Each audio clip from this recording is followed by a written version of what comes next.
Well, hello, everybody. It's Nancy Cogar and it's boomer time. I'm glad you're with us today. As you know, this is a community that we're developing here to support each other, to encourage one another, and to really hear some uplifting stories from people making a difference, not only in our communities here, but across the world. And I've got someone today that is doing just that. And I am so excited to share his story with you. He is actually a family member. He's my cousin, and he is, I'd like to say, just as community minded as me, but he has a different focus. But I think you'll take away some things that'll just be really powerful, and you might find that you might be able to participate in some of the things he's doing. We've talked about, having a new season in life after you retire and you find something new to do. So we'll think about that too. But I wanted to say hello to my wonderful cousin Daniel Grimes. Hi there, buddy. Hi, Nancy. Thanks for having me here today. Absolutely. I'm so glad that you were able to come on. Um, and we're related. I just wanted to let people know we're related as your father and my father are brothers. So yes, and we've known each other growing up and all kinds of stuff. So, but I'm Yeah, glad to have a family member on the show. So, we were East Coast, West Coast, weren't we? yes, we were. So, but it worked, and I'm glad you're here today. So, tell me a little bit about what you're doing. I see the logo, delivering better lives. So I'm sure everyone else has seen that too. Tell me what that is, Dan. Yeah, Delivering Better Lives is a nonprofit foundation. It's a 501(c)(3). We're registered in California, and we've done probably maybe 5 million people impacted with 50 countries in more than 30. Wow. Yeah, and probably 5 million people impacted to date. We work on infrastructure projects based on the philosophy and vision that everyone deserves a roof over their heads, food in their belly, and access to basic healthcare and education. Hmm. So we will build a school. We will provide it with desks and books and maybe even computers. We do not cover overhead, so we won't pay for the teachers. So before we go into a project, we need to make sure that whatever foundation we're supporting, they have the ability to carry on with their operating expenses. And so, So the bricks and mortar. yeah, and well, we were started as a charitable foundation sponsored through a company, and it all started after the Boxing Day tsunami of 2005. So Hmm. we had a meeting with about 150 people in Los Angeles, and my mentor, Glenn Mills, who eventually became the founder of Delivering Better Lives, said, "We are going to sponsor 100 orphan children from the tsunami in Sri Lanka." Wow. And we started to fund it, and people had brought chocolates from Switzerland and firewater from Korea and all the tequila from Mexico. And we decided, I got up and said, "All right, let's sell some of this. Who wants this bottle of tequila?" And we started raffles, and there began a contagion. And I Yeah. think the reason why I bring up the contagion is because uh, a lot of people want to do good, and not everybody knows how. And I So think that true. Mhm. may apply to your audience, right? You've got people that are now looking at how to give back and leave their legacy, and we try to make it easier for people to get involved in a charitable project. Whereas sometimes it's just as easy as sending a check to Salvation Right. Army, like that. Right. And I want to talk about that a little bit because I think, in my estate planning, I have a lot of people that come in and, they may be the last man standing in a family, or, they're more focused on wanting to leave a legacy. So they're looking for things to give to. And that's something that I talk to them about. So do you see that as well? And what kind of things that could they be donating to? Well, let me tell you about your uncle and my father. He was bothered by one of his old IRAs that would force him to take money out at the end of the year, right? And then taxable income. And he said he was sick and tired of it. He didn't need the money anyway. There was, I think, about $22,000 left in this IRA. And his decision was just to give it to Delivering Better Lives. Because when you donate it, you avoid taxes and it goes for good. And he ended up sponsoring a room in a cancer hospice in Peru with that money. Wow. Mm. Has he seen the room? We've sent him pictures, and it actually has my mother's name on the front Oh, because my mother happened to die of cancer. well, that's beautiful that he did that. So that's the kind of thing someone could do with even a smaller kind of gift. Money goes further, I think, in different parts of the world. We're really not used to that. We've got so much here, and we're really blessed um, that people don't realize that so many other people don't have anything. Most of our donors are from the United States, and some of Mhm, them would prefer that the money stay within the United States. And we all know that we are a rich and powerful country, but we have needs. We mhm, just um, funded a project this month uh, called Sleep in Heavenly Peace, where we're sponsoring 20 beds that we construct the beds and provide all the material for homeless children in Saginaw, Michigan. oh, So wow. that's fresh. So a lot of our donors want us to work in the United States, and with the knowledge that probably three-quarters of what we do is outside of the United States. Yeah, and so often we see these things come over the news, and people, I think, at home would say, "I wish there was something I could do." So there really is. The last time I'm going on my wedding anniversary trip this weekend, but last year I happened to go do a bucket list trip to Jordan and Egypt.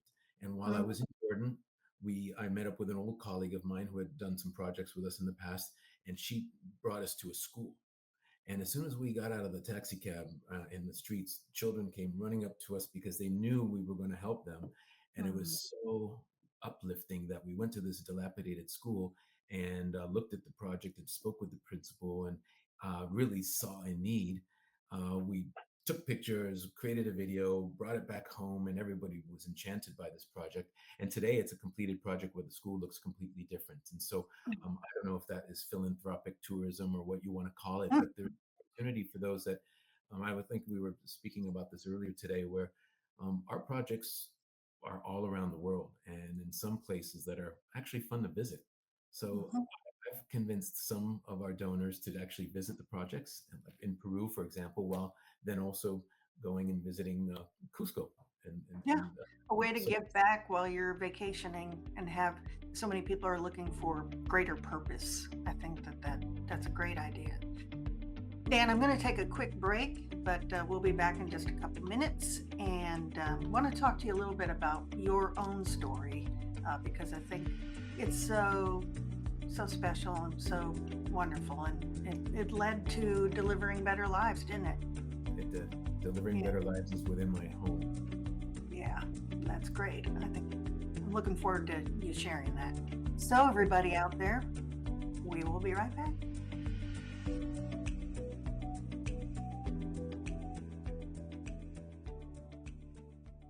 Well, welcome back, Boomer Time family. I have family joining me today, and I am so proud and encouraged in what he is doing. My cousin Daniel Grimes, uh, and he is working through delivering better lives. And we've been talking about just some of the wonderful things you've been doing all over the world, not to mention the United States. Really, quite a legacy. Well, I know that delivering better lives came out of something that changed your life. Can you share that with the Boomer Time audience? Sure. Well, like any other struggle, we struggled to have children, and we decided that we were going to adopt. We actually went through a few failures through in vitro, and it was tough, and there was a lot of hugging and holding and nurturing each other. But at the end of the day, we would cure ourselves by taking an exotic trip somewhere, and we went to places like the Great Barrier Reef in Australia and the Great Wall of China. And one time we ended up in Machu Picchu, and we decided that we needed to pray to the Inca gods and decide what to do with. We decided that we were going to adopt children, and we ended up finding a beautiful orphanage in Colombia Mm, and Medellin, Colombia, and we adopted two biological siblings. they're But two of beautiful. their biological siblings had died of malnutrition right on the streets. So this is the story. And today they're thriving in high school and college. And the struggle was real, but so too was the tide of Colombia. and we have brought them back so that they can understand their roots. It's no mysteries as to why they like Colombian food here in Miami. We take them out to Colombian food and they devour it. So it's part of their nature and who they are, and we cultivate that as much as possible. Mm. So Colombia is near and dear to my heart, so much so that we've got an interesting project going on right now. I've left you a video that I'll be able to show you if you like. Yeah, yeah, please. Let's take a look at that. I think it emphasizes some of the kinds of work that you do. So let's take a look at that and then we can talk about that. Did you know that, according to Colombian forensic medicine, approximately 11,441 children were victims of child violence in 2023, with 6,007 cases of sexual abuse and 1,844 cases of domestic violence reported? If the possibility of changing these statistics inspire you as much as it inspired us, it's time to act. Imagine having the power to change the future of a group of girls who have faced difficult times. Today, you can make this a reality. Along with delivering better lives, we invite you to help rebuild our home at Fundación Casa de la Chinca, a shelter that has supported vulnerable girls since 1961. We believe in impacting these girls' hearts and dreams because improving their living space enhances their physical and mental well-being, creating a safer, healthier, and more loving environment. Do you want to make every action matter for these girls? You can contribute by donating materials such as bricks, cement, paint, and ceramic tiles for constructing their new room. Or you can join this initiative by providing financial support through Casa de Nuestra Señora de Chiquinquirá. Every action, donation, and gesture counts. The foundation can also provide a donation certificate to those who request it.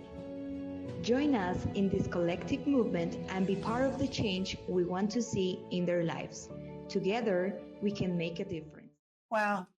I mean, it's just incredible. I just admire you that you've taken something that impacted your life and then just worked so hard to, almost campaign in a way for people all over the globe, especially, young, vulnerable kids. Well, it's funny And you with the mentioned campaign. I don't know if you felt attached, but those are 50 girls that live in a place. They've all been rescued from their home environments, from different types of violence, whether it be sexual, physical, mental, nutritional, and lovely girls. They are able to recognize good and bad. So when I got there, I walked in with hands by my side to make sure I just did not appear as any threat, and they welcomed me with open arms. They're such a lovely place, and um, we've done a few different projects there. One of them was the Room of Peace, Sala de Paz, where it's a glass building outside in the garden near trees and plants where girls can receive therapy from their Mm. therapists. Because previously they had no private place to speak, and then they probably didn't open up as much when other girls were around. So we've created for them this oasis, and it flashed on the picture of this video. I don't know if you saw it or not, but now they have a Purple Room project. And the Purple Room is for the most well-behaved girls, the ones that have the best Oh, grades, and they follow the rules the best, and they get to be in this privileged room. And this room was oh, that's great. privileged for many years, but the room's dilapidated. It has sunken floors, and the roof is caving in, and there's only one bathroom for 12 girls. So we are going to refurbish that room. It's the Purple Room project, and it's the one for which I'm campaigning right now.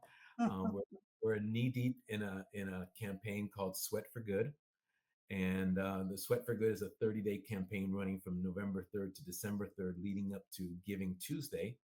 And I'm trying to raise $10,000 to contribute to a whole amount of $30,000 to provide for the refurbishing of this room. So Sweat for Good means that for every HIT training class that I go to, my sponsors will give me a pledge. Sometimes it's 5, sometimes it's 10, sometimes it's just 1.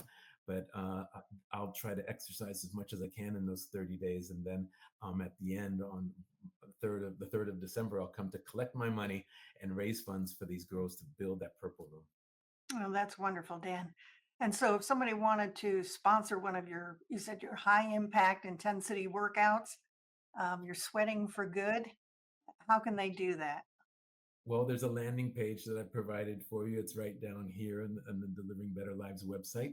And all you have to do is click a button, a couple of options. You can sponsor per session, or you could just make a donation if it's easier, whatever you like, or send me a message and ask for more information, because it's not the only Mhm. project we're doing. If you've got a project in another country or maybe in your backyard and you need some help, we'd love to talk to you about it.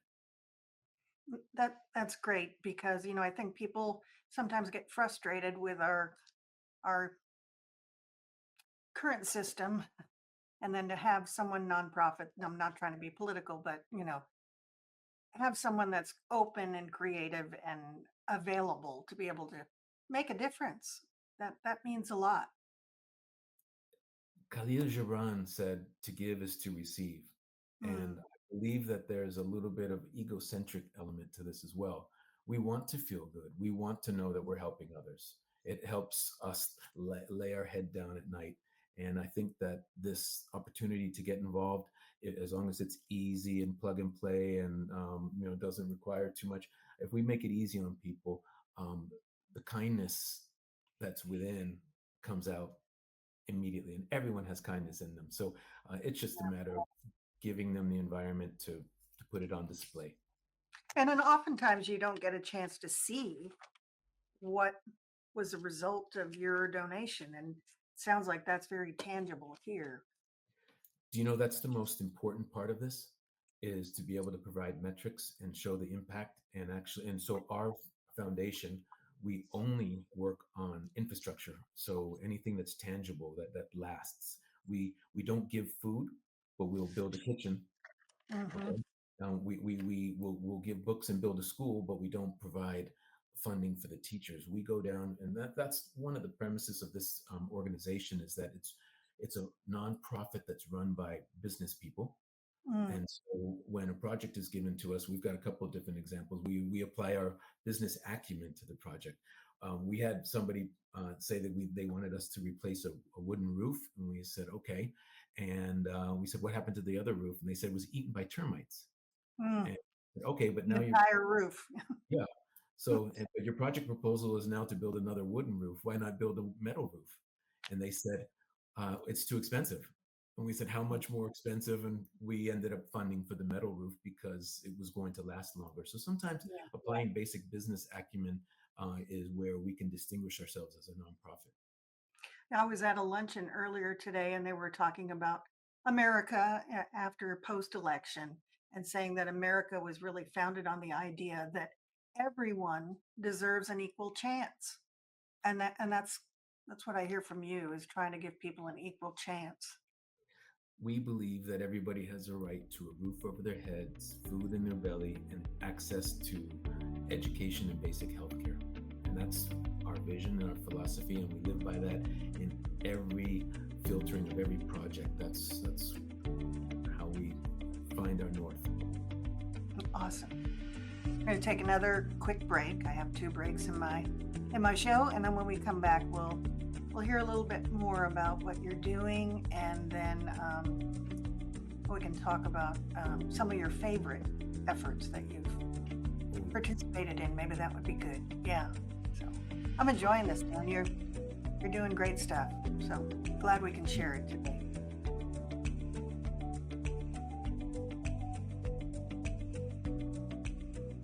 Well, welcome back again, everyone, to Boomer Time. Nancy Cogar here, and today we're talking with my cousin, Daniel Grimes, who is with Delivering Better Lives, and he is making a major impact across the globe. And that just is so impactful to me as a community minded person. And it's so evident in you, Dan. And like you said before, I think that came from our fathers, a lot of it. And just, I think your dad's still living, but my father has passed away. But I oftentimes think about him just looking down and smiling at some of the things we're doing. So I know my dad would be smiling down at you today. So Especially with us together here today. yeah, they would love it. So, um, some of these things obviously can impact you personally. And I told you that a lot of the people that watch Boomer Time are, find themselves in a circumstance where they're an unpaid caregiver of an older adult. You still, you and your brother and sister take care of your dad, which, is not easy. And that can be a real hard struggle. So we talk a lot about encouraging people and taking care of yourself. And it often can born out something else, a greater purpose in your life. And, I thought you might share something that, was painful and has over time resulted in you making a difference involving your mom. Yeah, I think that we all look for drive, right? What sort of Mm, inspiration can we have? And mm. you talked about how your father is no longer with us and mine is, and mine is 95 and a half. When you get to be Yes. that age, you start counting half years, right? And he's only about giving back. That's all there is. It's about kindness and giving back, and how can I still have an impact, and how can I communicate with people? I lost my mother when I was very young. I was a teenager, and it was hard to watch a 5-year fight with cancer. Yeah. And as a young man, you bottle it up, and maybe you hide emotions. And I think I hid emotions for probably 25, 30 years. And Mm, by encountering a uh, cancer home, a cancer, like they call it a hospice, the direct translation in Spanish, but it's not a hospice. There's a home called Aldimi in Lima, Peru, that mhm. receives people who have traveled from the Amazon and different parts of Peru by boat, by car, by bus, by donkey, by you name it. And they come down to Lima, the capital of the country, to go and receive treatment at the only cancer treating hospital in the country. And of Wow. course, these people don't have funds and money. So oftentimes they are forced to either sleep in the hallways of the hospital between treatments, or maybe in the park just in front. And a fine lady by the name of Isabel Terese started I guess, call it a home where free of charge, you're able to, one parent is able to come and take care of their child while they're receiving this treatment. The parent has to do chores and work in the home, but they sleep in bunk beds and are given free food and shelter for the entirety of the treatment. Some of these Mm, treatments are, a month, as you know, and some of them could last 3 to 6 months. And um, the first time we engaged with this group, we brought the children out for an excursion. And this excursion was, riding paddle boats out near a little park, and we had some chicken. And um, one of the kids said it's the best day he's ever had, which mm, really, touches you. Another girl was challenged to climb a wall, right? One of those wall climbing events. And the her caretaker said, "No, you can't do it." And I said, "Yes, you can." And she did it, and she came down, and we grew very, very attached. And we stayed in touch. We later visited her with her mom and her brother in Cusco, Peru. We lost touch with her after a while because she was going through some serious surgeries. And we found out just recently that she found a boyfriend, a French guy, and now moved to Paris. mm, So you never know what can happen here. But that day, after we brought our employees with us to on this excursion, everybody said, "Hey, let's go out to dinner." And I couldn't. I said I can't. Uh, I need to go back to my room. And I sat on the bed in the room. It was facing one of those mirrors, and I looked at myself, and it was almost like in a volcanic eruption. It's coming. mm, It's coming. And I cried. mm. I cried it was a 25-year cry, Wow. because of watching those children go through what my mother had to go through. And I was holding my mom's hand the moment she died, and I realized that there's a purpose and there's a reason for me being in there at the time, and in what I'm doing now forever. So neither I nor any of our board members are paid. We all do this for free. There is no employee on our payroll. This is pure good. I have a day job, so it's sometimes hard to juggle the day job with the passion and the purpose. So I have a profession, which is logistics, and I have a purpose, which is delivering better lives. And that's how it works. And I often call on people at companies to say, "Hey, what are you doing for your corporate social responsibility program?" And they don't know what to do. So We provide a plug and play opportunity for them to engage with us. We just recently brought a company called GLT to another place called His House, a faith-based institution. It's a foster care home for um, as many as 300 children at a time. It's a Mm, big camp with wow. cottages all over the place. Yeah, some of them are immigrant foster care, and others are in the state um, system. And a lot of them are going through rough times because there could be teenagers. There's angst, so we oftentimes find punched doors and holes in the wall and things like that.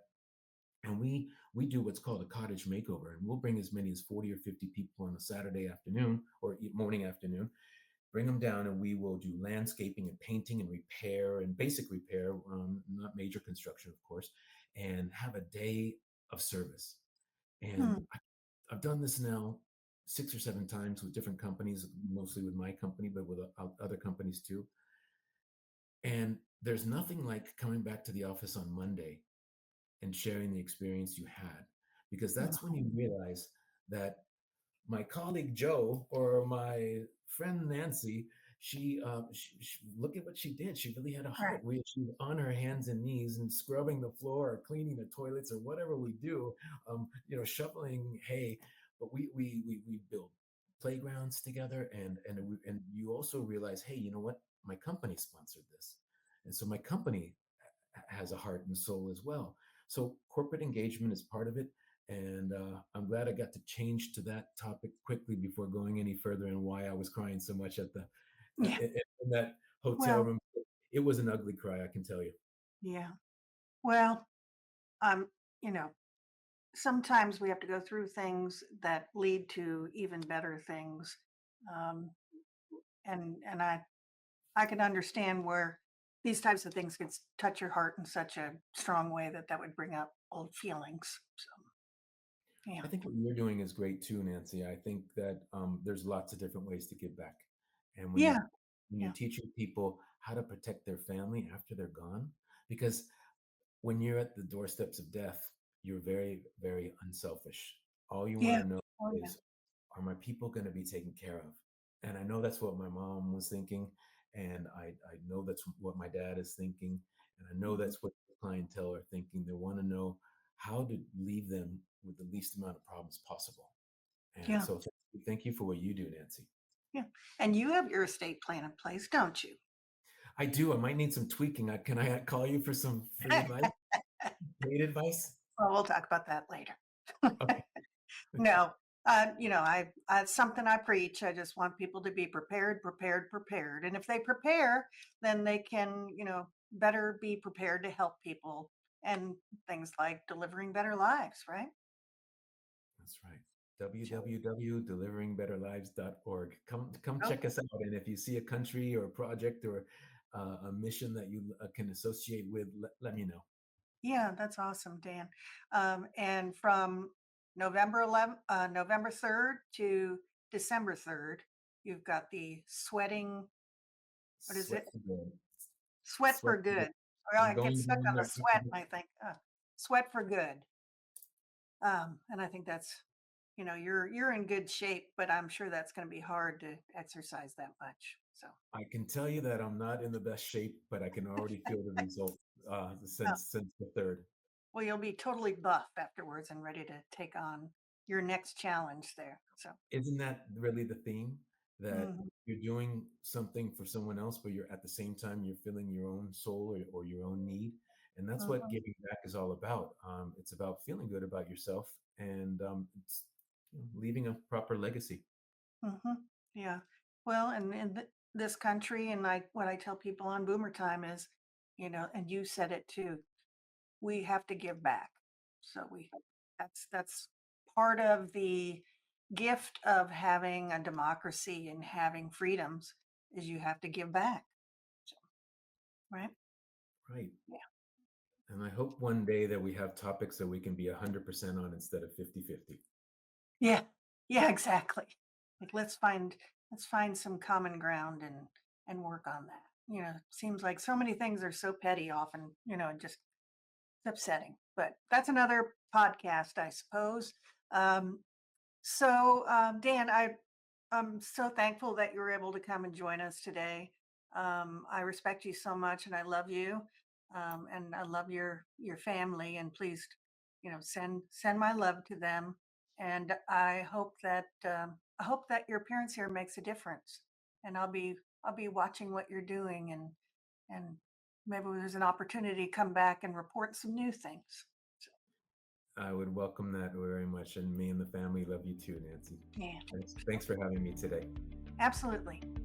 All right, folks. Well, that is boomer time for today. And just wanted to remind you that you can go to my website, nancycogar.com, and you can see the podcast there. You can go to YouTube. You can also go to Spotify and hear it if you don't have the ability to watch. And we will have resources available for how to get in touch with Dan, in addition to other resources. You know how I love those. So thank you so much, everyone. And thank you, Dan. And I look forward to seeing you soon, I hope. I look forward to it as well. Thanks for having me. All right, bye-bye. Bye. Bye, everybody.